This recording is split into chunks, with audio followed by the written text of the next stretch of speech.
ಸ್ನೇಹಿತರೆ, ಗೌರಿ ಕಲ್ಯಾಣ ಧಾರಾವಾಹಿಯ ಮುಂದಿನ ಸಂಚಿಕೆಯಲ್ಲಿ ನೋಡುವುದಾದರೆ ಇನ್ನು ಆಶಾ ಅವರು ಸರಾಸರಿ ಅಂತ ವಿವೇಕ್ ಅಂತ ಕೂತ್ಕೊಂಡು ಬರ್ತಾ ಇರ್ತಾರೆ. ಏನೋ ಮಾಡ್ತಿದ್ಯಾ ನಮ್ಮ ಸೊಸೆಗೆ, ಎಲ್ಲ ನಿನ್ನಿಂದ ನಿಮ್ಮಮ್ಮನಿಂದಾನೇ ಕಣೋ, ಅವಳಿಗೆ ಮನಶಾಂತಿ ಅನ್ನೋದು ಇರಕ್ಕೆ ಬಿಡ್ತಾ ಇಲ್ಲ ನೀವು ಅಂತ ಹೇಳ್ತಾ ಇದ್ದಂಗೆ, ಯಾಕೆ ಚಿಕ್ಕಮ್ಮ ನೀನು ಈ ರೀತಿ ಮಾತಾಡ್ತಿದ್ಯಾ? ಈಗ ನಾನು ಏನು ಮಾಡಿದೆ ಅಂತ ನೀನು ಹೇಳೋ ಅಂಥ ಅವಶ್ಯಕತೆ ಏನೂ ಇಲ್ಲ. ನಾನೇ ಕಣ್ಣಾರೆ ನೋಡ್ತಾ ಇದ್ದೀನಿ. ನೋಡಿ ಅತ್ತೆ, ಇವಾಗ ಹೇಳ್ತೀಯ ಇಲ್ವೇ?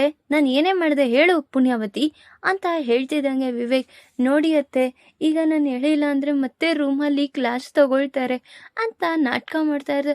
ಒಬ್ಬ ಒಬ್ಬ ಒಬ್ಬ ಏನು ನಾಟಕ ಮಾಡ್ತಿದ್ಯಾ ಪುಣ್ಯಾವತಿ, ಸಾಕು, ನಿನ್ಗೊಂದು ಆಸ್ಕರ್ ಅವಾರ್ಡೇ ಕೊಟ್ಬಿಡ್ಬೋದು ಅಂತ ವಿವೇಕ್ ಹೇಳ್ತಿದ್ದಂಗೆ, ಸಾಕು ನಿಲ್ಲಿಸು ವಿವೇಕ್, ಇಲ್ಲಿಂದ ಫಸ್ಟು ನೀನು ಹೊರಡು ಅಂತ ಹೇಳ್ತಿದ್ದಂಗೆ, ಏನೋ ನೀವುಂಟು ಅವಳುಂಟು ಏನೋ ಮಾಡ್ಕೊಳ್ಳಿ ಅಂತ ಹೇಳಿ ವಿವೇಕ್ ಅಲ್ಲಿಂದ ಹೊರಟಿರ್ತಾನೆ. ಇನ್ನು ಈ ಕಡೆ ನೋಡಿದ್ರೆ ಮೋನಿಕಾ ಅವ್ರ ಮನೆಗೆ ಅವ್ರ ಸ್ನೇಹಿತ ಒಬ್ಬ ಬಂದಿರ್ತಾನೆ.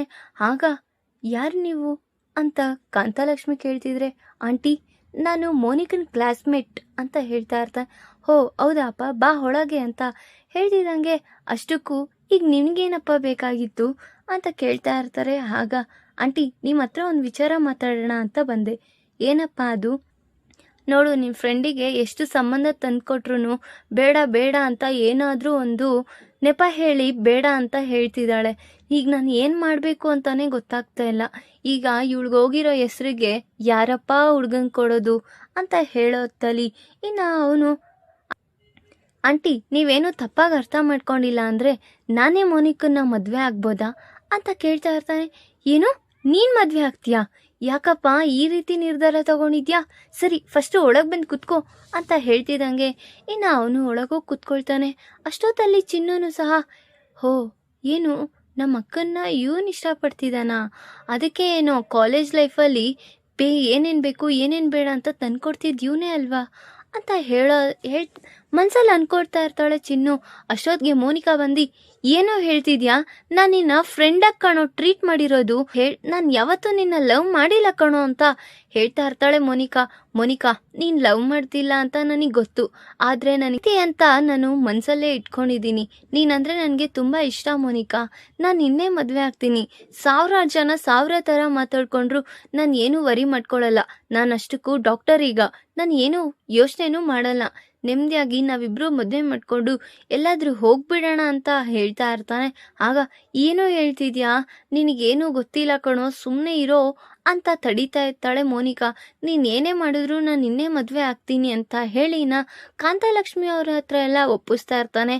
ಆಗ ಇನ್ನೇನೆ ನಿನ್ನ ಸ್ನೇಹಿತಾನೆ ಬಂದು ನೀನು ಮದುವೆ ಆಗ್ತೀನಿ ಅಂತ ಇರಬೇಕಾದ್ರೆ ನಿನಗೇನೆ ಕಷ್ಟ, ಬಾಯಿ ಮುಚ್ಕೊಂಡು ಮದುವೆ ಆಗ್ತೀಯೋ ಇಲ್ವೋ ಅಂತ ಹೇಳ್ತಾ ಇರ್ತಾರೆ ಕಾಂತಲಕ್ಷ್ಮಿ ಅವರು. ಆಗ ಯಾಕಕ್ಕ ನೀನು ಇನ್ನೂ ಸುಮ್ಮನೆ ಇದೆಯಾ? ನಿನ್ಗೆ ಹೇಗಿದ್ರು ಕಾಲೇಜ್ ಲೈಫಲ್ಲಿ ಏನೇನು ಬೇಕು ಏನೇನು ಬೇಡ ಅಂತ ಇವರೇ ಅಲ್ವಾ ತಂದ್ಕೊಡ್ತಾ ಇದ್ದಿದ್ದು, ನೀನು ಅಷ್ಟು ಕೇರಾಗಿ ನೋಡ್ಕೋತಿದ್ದವರು ಈಗ ನಿನಗೆ ಬೇಡವಾಗೋದ್ರಾ ಅಂತ ಚಿನ್ನೂ ಸಹ ಹೇಳ್ತಾ ಇರ್ತಾಳೆ. ಧಾರಾವಾಹಿಯ ಪ್ರತಿಯೊಂದು ಸಂಚಿಕೆ ತಪ್ಪದಿ ನೋಡಬೇಕಾದರೆ ನಮ್ಮ ಜ್ಯೋತಿರ್ಭವ ಚಾನಲ್ನ ಈಗಲೇ ಸಬ್ಸ್ಕ್ರೈಬ್ ಮಾಡ್ಕೊಳ್ಳಿ. ಹಾಗೆ ಪಕ್ಕದಲ್ಲಿರುವ ಬೆಲ್ ಬಟನ್ ಅನ್ನು ಪ್ರೆಸ್ ಮಾಡಿ ಅದರಲ್ಲಿ ಆಲ್ ಆಪ್ಷನ್ ಸೆಲೆಕ್ಟ್ ಮಾಡ್ಕೊಳ್ಳಿ. ಇದರಿಂದ ನಾವು ರಿಲೀಸ್ ಮಾಡುವಂತಹ ಸಂಚಿಕೆ ಅಪ್ಡೇಟ್ ನೋಟಿಫಿಕೇಶನ್ ಸಿಗುತ್ತೆ. ಅಮ್ಮ ನೀನ್ ಯಾಕಮ್ಮ ಈ ರೀತಿ ಹೇಳ್ತಿದ್ಯಮ್ಮ? ಫ್ರೆಂಡ್ ಆಗಮ್ಮ ನೋಡಿದ್ದು, ಯಾವತ್ತು ನನ್ನ ದೃಷ್ಟಿಲಿ ನೋಡಿಲ್ಲ ಅಂತ ಹೇಳ್ತಾ ಇದ್ರು. ನೀನ್ ಏನ್ ನೋಡ್ದೋ ಏನ್ ಬಿಟ್ಟೋ ಗೊತ್ತಿಲ್ಲ, ನನಗಂತೂ ಗೊತ್ತಿಲ್ಲ. ನಾನು ಇವನ್ನೇ ನಿನಗೆ ಕೊಟ್ಟು ಮದುವೆ ಮಾಡ್ತೀನಿ ಅಂತ ಇನ್ನು ಅವರು ಸಹ ತುದಿಗಾಲಲ್ಲಿ ಇರ್ತಾರೆ. ಇನ್ನು ಈ ಕಡೆ ನೋಡಿದ್ರೆ ಸರಿತಾ ಅವರ ಫ್ರೆಂಡ್ ಮತ್ತೆ ಸರಿತಾ ಅವ್ರ ಅತ್ತೆ ಇಬ್ರು ಮಾತಾಡ್ಕೊಳ್ತಾ ಇರ್ತಾರೆ.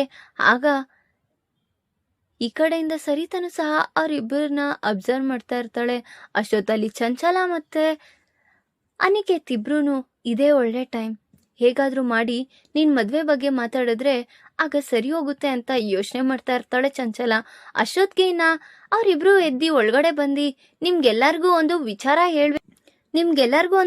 ಹೇಳಬೇಕು ಅಂತ ಹೇಳ್ತಾ ಇರ್ತಾರೆ. ಆಗ ಏನತ್ತೆ ಅದು? ಅದು ನಿನ್ನ ಫ್ರೆಂಡು ಏನೋ ಒಂದು ನಿರ್ಧಾರ ತಗೊಂಡಿದ್ದಾಳೆ. ಅವ್ರ ಮಗಳನ್ನ ನಮ್ಮನೆಗೆ ಸೊಸೆಯಾಗಿ ಕೊಡಬೇಕು ಅಂತ ಯೋಚನೆ ಮಾಡ್ತಿದ್ದಾಳೆ. ಎಲ್ರಿಗೂ ಕೇಳಿಸ್ತಿದ್ಯಾ ಅಂತ ಹೇಳ್ತಿದ್ದಂಗೆ, ಹೋ ಹೌದೇನೆ, ಯಾರಿಗೆ ಕೊಡ್ತಿದ್ಯಾ ಅಂತ ಸರಿತಾ ಅವ್ರು ಕೇಳ್ತಾ ಇದ್ರೆ, ಯಾರಿಗೆ ಕೊಡ್ಲಿ ಅಂತ ಅನ್ಕೊಂಡಿದೀನಿ ಅಂತ ಹೇಳ್ತಿದ್ದಂಗೆ ಈ ಕಡೆ ಚಂಚಲಗೂ ಮತ್ತೆ ಅನಿಕೇತ್ಗೂ ತುಂಬಾ ಅಂದ್ರೆ ತುಂಬಾ ಖುಷಿ ಆಗ್ತಾ ಇರುತ್ತೆ. ಹೋ ಹೌದಾ, ಅಂತ ಸರಿತಾ ಅವರು ಸಹ ಮೌನವಾಗಿರ್ತಾರೆ. ಇನ್ನು ಈ ಕಡೆ ನೋಡಿದ್ರೆ ಅವ್ರಿಗೆಲ್ಲ ಇಲ್ದೇ ಇರೋ ಸಂತೋಷನೆಲ್ಲ ಹುಟ್ಟಿಸ್ಕೊಂಡು ಒಳ್ಳೊಳಗೇನೆ ನಗ್ತಾ ಇರ್ತಾರೆ ಇವರಿಬ್ರು. ಇನ್ನು ಈ ಕಡೆ ನೋಡಿದ್ರೆ ಗೌರಿಗೆ ಮತ್ತೆ ವಿವೇಕ್ಗೆ ತುಂಬಾ ಬೇಸರವಾಗ್ತಾ ಇರುತ್ತೆ.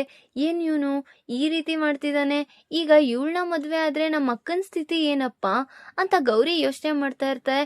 ಅಷ್ಟೊತ್ತಲ್ಲಿ ಇನ್ನ ಎಲ್ಲರೂ ಅನಿಕೇತ್ಗೆ ಮತ್ತೆ ಆ ಹುಡ್ಗಿಗೆ ಮದ್ವೆ ಮಾಡಿಸ್ಬೇಕು ಅಂತ ಯೋಚನೆ ಮಾಡ್ತಿದ್ದಂಗೆ, ಏನಪ್ಪಾ ಅನಿಕೇತ್, ನಿನ್ಗೆ ಒಪ್ಪಿಗೆ ಇದೆಯಾ ನನ್ ಮಗಳನ್ನ ಕೊಟ್ಟಿ ಮದ್ವೆ ಮಾಡೋದಿಕ್ಕೆ ಅಂತ ಕೇಳ್ತಾ ಇರ್ತಾರೆ.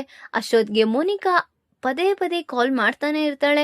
ನೋಡಿದ್ರೆ ಅನಿಕೇತ್ ಕಾಲ್ ಕಟ್ ಮಾಡ್ತಾ ಇದ್ರು ಪಟ್ಬಿಡ್ದಾರಂಗೆ ಕಾಲ್ ಮಾಡ್ತಾನೆ ಇರ್ತಾಳೆ.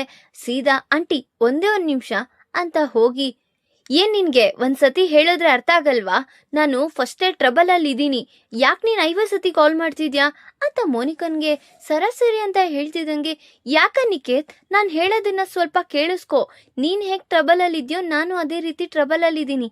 ಏನ್ ನಿನ್ ಟ್ರಬಲ್ಲು, ಹಾ ಹೇಳು. ನಮ್ಮ ಮನೆಗೆ ನನಗೆ ಮದ್ವೆ ಮಾಡಿಸ್ಬೇಕು ಅಂತ ಪಟ್ಟಿಡ್ ನಿಂತಿದ್ದಾರೆ. ಈಗ ಮದ್ವೆನೂ ಆಗೋ ಸ್ಥಿತಿಲಿದೆ. ಏನ್ ಮಾಡೋದು ಅನಿಕೇತ್ ಅಂತ ಕೇಳ್ತಾ ಇರ್ತಾಳೆ ಮೋನಿಕಾ. ನೀನ್ ಮರ್ತ್ ಬಿಡು ಮೋನಿಕಾ, ನಿನ್ ಜೀವನನ ನೀನು ಹೊಸ್ದಾಗಿ ಸ್ಟಾರ್ಟ್ ಮಾಡು, ಪರವಾಗಿಲ್ಲ, ನಾನು ಏನಾದ್ರೂ ಪರವಾಗಿಲ್ಲ, ನೀನೇನು ಯೋಚನೆ ಮಾಡ್ಬೇಡ, ನನ್ನ ಜೀವನನ ನಾನು ನೋಡ್ಕೋತೀನಿ ಅಂತ ಅನಿಕೇತ್ ಏನೋ ಹೇಳ್ತಿದ್ಯಾ, ಯಾಕನಿ ಅಂತ ಕೇಳ್ತಾ ಇದ್ದಂಗೆ, ಹೇಳ್ತಾ ಇಲ್ವಾ ಮೋನಿಕಾ, ನಾನು ಆಮೇಲೆ ಕಾಲ್ ಮಾಡ್ತೀನಿ ಹಿಡು ಅಂತ ಹೇಳಿ ಅವ್ನ್ ಸಹ ಕಾಲ್ ಕಟ್ ಮಾಡ್ತಾನೆ. ಈಗ ಮೋನಿಕಂಗೆ ಅನಿಕೇತ್ಗೆ ಮತ್ತೆ ಸರಿತಾ ಅವ್ರ ಫ್ರೆಂಡ್ ಮಗಳಿಗೆ ಮದ್ವೆ ಆಗ್ತಿರೋ ವಿಚಾರ ತಿಳಿಯುತ್ತಾ ಅಥವಾ ಗೌರಿನೇ ಮೋನಿಕಾಗೆ ತಿಳಿಸ್ತಾಳ. ಇನ್ ಈ ಕಡೆ ನೋಡಿದ್ರೆ ಕಾಂತಲಕ್ಷ್ಮಿ ಅವರು ಹೇಗಾದ್ರೂ ಮಾಡಿ ಅವರಿಬ್ರಿಗೆ ಮದ್ವೆ ಮಾಡ್ಬೇಕು ಅಂತ ಮುಂದೂಡ್ತಿದ್ದಾರೆ. ಈಗ ಈ ಕಡೆ ಕಾಂತಲಕ್ಷ್ಮಿ ಅವ್ರು ಅನ್ಕೊಂಡಿದ್ ಮದ್ವೆ ಆಗುತ್ತಾ ಅಥವಾ ಅನಿಕೇತ್ ಮತ್ತೆ ಮೋನಿಕಾ ಮದ್ವೆ ಆಗುತ್ತಾ, ನನ್ನ ಮುಂದಿನ ಭಾಗದಲ್ಲಿ ತಿಳಿಸ್ಕೊಡ್ತೀನಿ. ಈ ವಿಡಿಯೋ ಇಷ್ಟ ಆದ್ರೆ ಲೈಕ್ ಮಾಡಿ, ನಿಮ್ಮ ಫ್ರೆಂಡ್ಸ್ ಹಾಗೆ ನಿಮ್ಮ ರಿಲೇಟಿವ್ಸ್ಗೂ ಶೇರ್ ಮಾಡಿ ಅಂಡ್ ಕಮೆಂಟ್ ಮಾಡಿ. Thanks for watching.